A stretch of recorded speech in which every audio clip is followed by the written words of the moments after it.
دێنە دەکوشتن و گەستن و دەفەڕی تا هاتوونەوتی کوردستانتان هەموو کوردی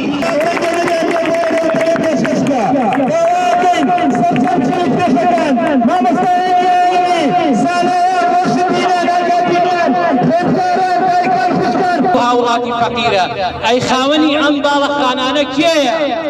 کێ خاوەنی ئەم باڵەخانانە؟ با کۆیلەکان خۆیان وەڵام بنەوە.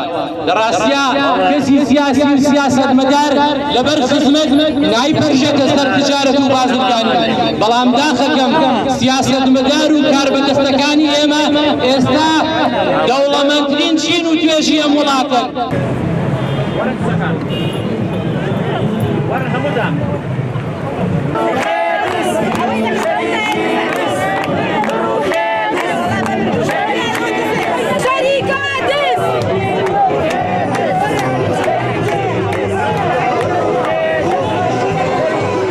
هەولێر و دوهۆک و شیرازیە و کۆیە و ڕانیە و قەڵاتجێ ئەوانی دێنە سەر جادە داوای مافی و حەقی ڕەوای خۆیان بکەن.